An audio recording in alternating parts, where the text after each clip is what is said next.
খুব ডিটেলের সাথে ব্যাপারটা করা। মা সরস্বতীর একটি পোর্ট্রেট, দেব দেবীর বিভিন্ন যে মূর্তি, এরকম একটা জায়গা মানে অপূর্ব। এই শখের বাজার, এখানকার যে মানুষের যে গল্প। ঘুরতে ঘুরতে চলে আসলাম একটা বাজারে। না না, সত্যিকারের বাজার এটা কিন্তু না। এবারে দুর্গাপুজোয় তোমরা দেখতে চলেছো একটা আস্ত বাজার, আর সেটার নাম শখের বাজার।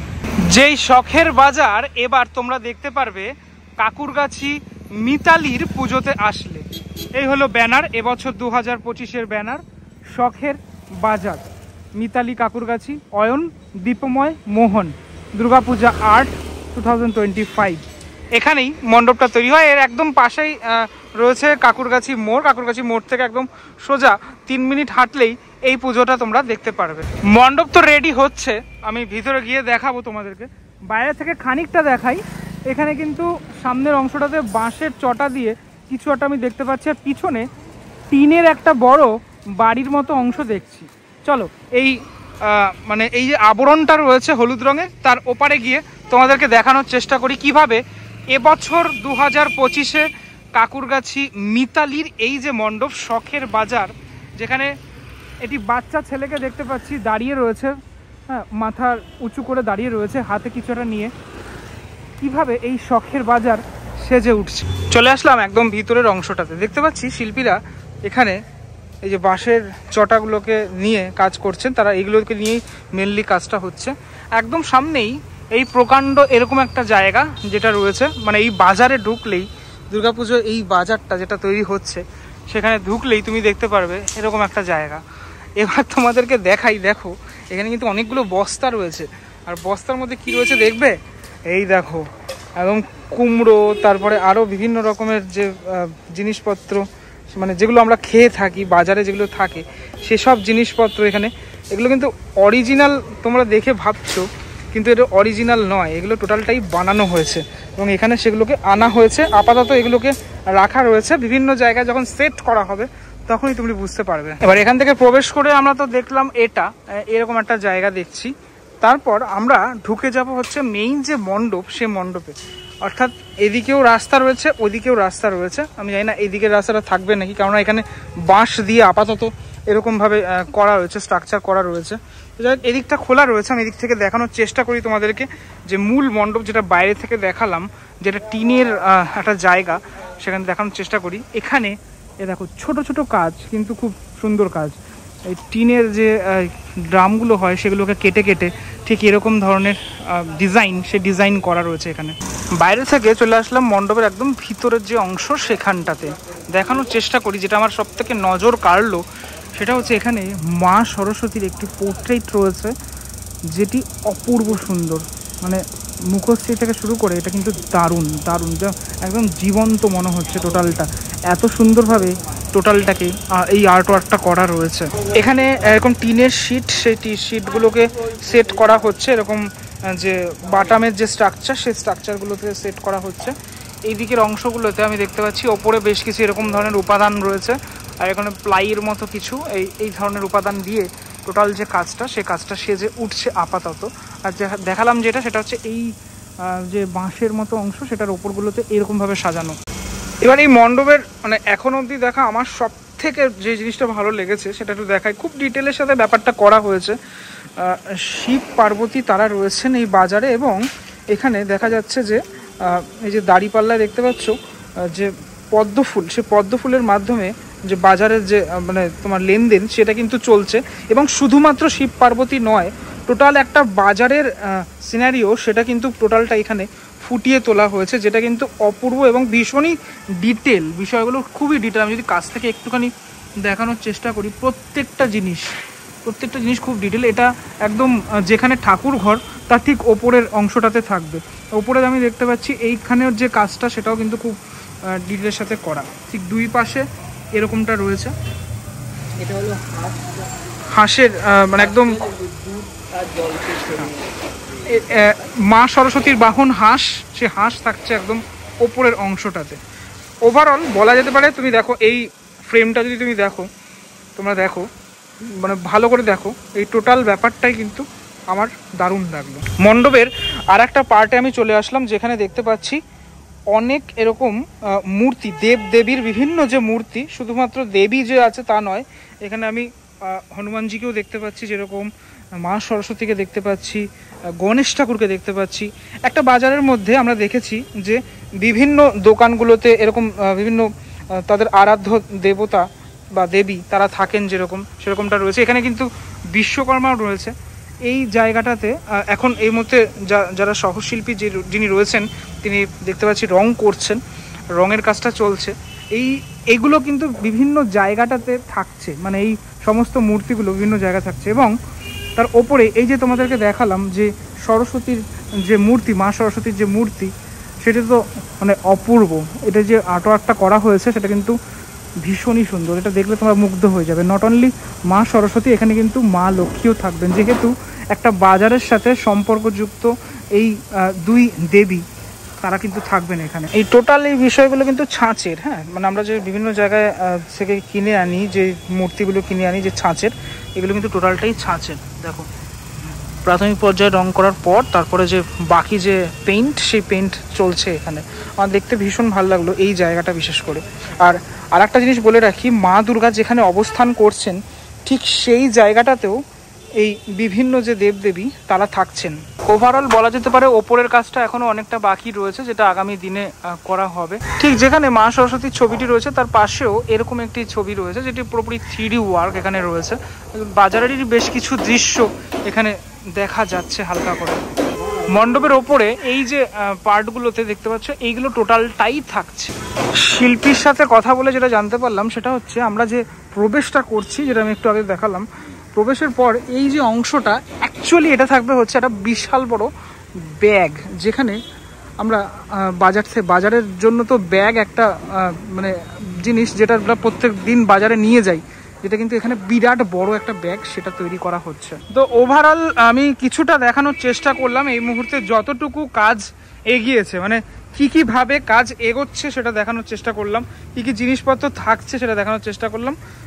মানে এই সমস্ত বুদ্ধ মূর্তিও রয়েছে আমি দেখতে পাচ্ছি, সমস্ত মূর্তি বিভিন্ন জায়গায় ইনস্টল থাকছে। তারপরে পুরো টোটাল ব্যাপারটা একটা বাজারের যে আঙ্গিক, সেই আঙ্গিকে এবং একটা মানে টোটাল বাজারকে ঘিরে যে কীরকমটা থাকতে পারে সেই জিনিসগুলোই পুরোপুরি দেখা যাবে।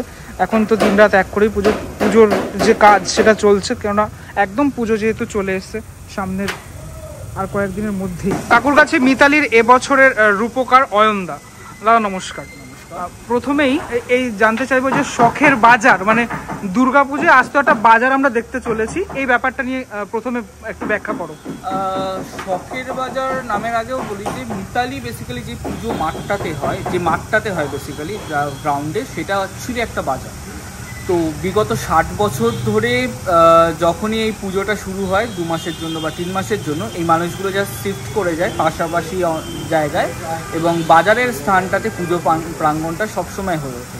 তো আমার যখন প্রথম আমি এই মাঠটা ভিজিট করতে আসি, তখন প্রতিদিন দেখতাম যে এই মানুষগুলো বিভিন্ন রকম আছে। তো পুজোর সময় একটা ওপেন গ্রাউন্ড, এবং তারা যখন গলিতে চলে যায় বাজারটা একটু মুভ করে, তো দুটোর মধ্যে একটা তফাৎ ঘটে। তো একটা পুজোর জন্য তারা 60 বছর ধরে স্যাক্রিফাইস করে আসছে। তো সেই স্যাক্রিফাইসকে কুর্নিশ জানানোর জন্য বলতে পারো এইবারের যে বিষয়বস্তু সেটা বাজার। তো সেই মানুষগুলো নিয়ে পুরো কাজটা। আর যে বাজারটা গড়ে উঠবে সেটা হলো এখানকার যে মানুষের যে গল্প, তাদের সাথে এখানকার পাড়ার মানুষের যে গল্পটা, সেই যে আদান প্রদান। একটা বাজার তো শুধু লেনদেন বা সবজি কেনা বেচার জায়গা না, তার সাথে অনেক সম্পর্ক গড়ে ওঠে। এবং তার সাথে খুব বড় পাওনা আমাদের শ্রদ্ধেয় প্রতুল দা এই পাড়ার মানুষ, এবং তিনি কয়েক মাস আগে মারা গেছেন। তো তার একটা খুব সুন্দর গান ছিল যে আলু বেচো পটল বেচো বেচোনা বেচোনা চোখের মণি। তো সেই চোখের মণি কোথাও আমার কাছে এবারের বিষয়বস্তু, যে একটা বিষয় আছে যে বিষয়টা বেচা কেনা যায় না। আমার কাছে দেবী এবং তার যে সিস্টেমেটিকটা, যে বাজারে আমরা ওপেন হচ্ছি আস্তে আস্তে, তো সেই রকম একটা জায়গা থেকে শখের বাজারকে ধরা। আর আমার ব্যক্তিগতভাবে বলতে পারো যে শখের বাজারটা দক্ষিণের একটা বাজার, সবাই জানে, সবাই পরিচিত। তো প্রথমবার উত্তরে আসা, তো শখের বাজার নামকরণটা ওখান থেকে, যেখানে আমাদের ব্যক্তিগতভাবে আমার পরিবারের একটি বাজারে দোকান আছে, এবং এরকমই একটি কাঁচা বাজারের দোকান ছিল এক সময়। তো সেখান থেকে বড় হয়ে ওঠা, তো দুটোর একটা মার্চ করা হয়েছে এখানে। আর শখের বাজার মানে শুধুমাত্র একটা নাম নয়, শখের বাজারের সাথে অনেকগুলো সম্পর্ক জড়িয়ে রয়েছে। আমাদের ভেতরকার অনেক ডিজায়ার, যে কিনছে তারও এবং যে বিক্রি করছে তারও। তো সেই শখটা, সেই ডিজায়ারটাকে পরিপূর্ণতা দেবে এবারে দুর্গাপুজো মিতালি কাকুর কাছে।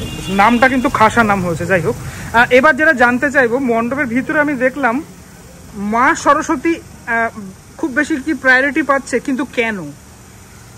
মা সরস্বতী শুধু নয়, লক্ষ্মীও এখানে খুব ইম্পর্টেন্ট। যেহেতু বিজনেস বা ব্যবসা, তার সাথে এই দুজনের ওতপ্রোতভাবে একটা সম্পর্ক থাকে। বুদ্ধি এবং বিদ্যা, তার সাথে যোগসূত্র রয়েছে। আমি কিভাবে আর্ন করি বা আমার আর্নিংটা কোন দিকে গ্রোথ করে, সেই রকম একটা জায়গা থেকে বলতে পারো সরস্বতীকে ধরা। এবং এটা রাজা রবি বর্মার একটি পেইন্টিংকে আমরা ইউজ করছি।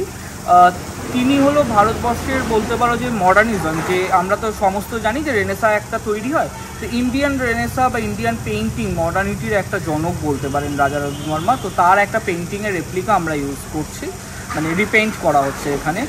আর যে দেবী শুধু দেবত্বে নয়, দেবী মানুষের মধ্যেও বিরাজ করে। তো বেসিক্যালি এখানে সমস্ত ডকুমেন্টেশন যেটা হচ্ছে বাজারের মানুষজনের, এবং একজন মানুষ আছে লক্ষ্মীদি বলে, তো তিনি আমার কাছে কিছুটা হলেও লক্ষ্মী, কারণ তিনি তার সংসারটা পুরোই ভদ্রমহিলাই সার্ভাইভ করে যাচ্ছেন, বা তার সাসটেনেটি ওই ভদ্রমহিলার উপর। তো তিনি যেভাবে লক্ষ্মী, সেভাবে মানে সেই কম্পেয়ারটা, যে রাজা রবি বর্মা যেভাবে সরস্বতীকে দেখেছিলেন মানুষের মধ্যে, যাকে দেখে পেইন্ট করেছিলেন বা তার যে মডেল ছিল, যাকে দেখে কাজ করতেন, তো সেই একটা জায়গা থেকে ধরা, যে মানুষের মধ্যেই ভগবান আছে, মানুষের মধ্যে শ্রদ্ধা আছে এবং সমস্ত কিছু লুকিয়ে আছে। বেশ, এবারে আসি পরবর্তী প্রশ্নে। এই যে অনেকগুলো এখানে আমি দেখতে পাচ্ছি মূর্তি রয়েছে, সেটা বিভিন্ন দেবদেবীর মূর্তি বা অন্য বিভিন্ন আইডল রয়েছে, এগুলো মণ্ডপের ঠিক বিভিন্ন জায়গায় কি প্লেস থাকবে? কিছুটা একটু ছড়িয়ে ছেটে, কারণ বাজারে তো প্রত্যেকটা ইন্ডিভিজুয়াল শপ বসে, তো এবং প্রত্যেকের একটা সেন্টিমেন্ট অনুযায়ী তার ক্যারেক্টারের দেবদেবী সেখানে থাকে। এবং এখানে যে দেবতার মঞ্চটা রয়েছে, সেই মঞ্চটা একটা স্টলের মতোই কিছুটা আকারে, যেহেতু বাজার বলছি আমরা, যেভাবে আমরা দেখি যে গণেশ পুজো বা সরস্বতী পুজো বা লক্ষ্মী পুজো হওয়ার সময় প্রচুরভাবে একসাথে সারিবদ্ধ বিভিন্ন ধরনের দেবদেবী থাকে, যে কাকে ছেড়ে কাকে নাও, এই যে চুজিং অফ গডেস, যে কার মুখটা ভালো কার মুখটা খারাপ, এই যে ডিজায়ারটা ভগবানের ওপরও মানুষের প্রতি একটা আছে, যে কীভাবে রয়েছে। তো সেই একটা ডুয়ালিটি অ্যান্ড কনসেপ্টের জায়গা থেকে, যে আমার যে মেন দুর্গা, যে মেন আইডল, তার সাথে মেন এতগুলো দেবদেবী থাকবে মিশে, এবং তার সাথে বিভিন্ন স্টলে তো রয়েছে। যখন মানুষজন এখান থেকে প্রবেশ করবে, ক্রেতা এবং বিক্রেতা নিশ্চয়ই সব থাকবে, এগুলো তারা কি থাকবেন? না, আমি লাইভ কিছু করছি না, যেটা করছি একটা ডকুমেন্টেশন করছি, যেহেতু বাজারটা চলে গেছে। তো এইখানে যে এতদিন ধরে আমি স্টাডি করছি, তো সেই স্টাডির সময় যেভাবে বাজারটা গড়ে ওঠে, এবং এই বাজারটা খুব টেম্পোরারি একটা বাজার, সকালে বসে, দুপুরে বন্ধ হয়, আবার বিকেলে খোলে, এবং রাত্রেবেলা আবার চলে যায়, এবং জিনিসগুলো গুটিয়ে রেখে যায় ওরা। যেমনভাবে পাকা বাজার হয়, পাকা নয়, এটা একটি কাঁচা বাজার। তো সেই রকম একটা জায়গা থেকে একটা পাকা কাঁচার আদলে বিষয়টাকে ধরা হচ্ছে।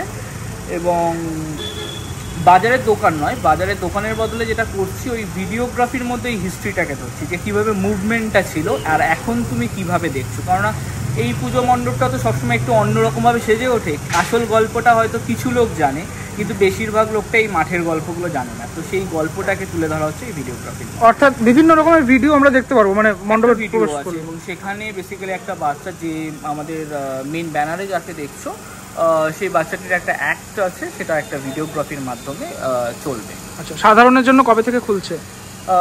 এখনো ডেডলাইন আমি পাইনি, আমার হাতে এসে পৌঁছায়নি, যে ওর ওপেনিং সম্ভবত তৃতীয়া কি চতুর্থ দিনটা ওপেন হচ্ছে পাবলিকের জন্য। Thank you so much. Overall তোমাদেরকে দেখানোর চেষ্টা করলাম এই শখের বাজার কাকুরগাছি মিতালিতে কিভাবে ফুটিয়ে তোলা হচ্ছে। আমার বেশ ভালো লাগলো, ইন্টারেস্টিং লাগলো ব্যাপারটা। তোমাদের কেমন লাগলো সেটা আমাকে অবশ্যই জানিও, কমেন্ট করে জানাতে পারো। কমেন্টটাকে স্লাইড করলে হাইপ অপশন পাবে, আমাকে লিডার বোর্ডে দেখতে গেলে অবশ্যই হাইপ করো। পরবর্তী ব্লগে দেখা হচ্ছে খুব শীঘ্রই, ততক্ষণের জন্য বিরতি নেবো। ভালো থাকবেন সবাই, টাটা।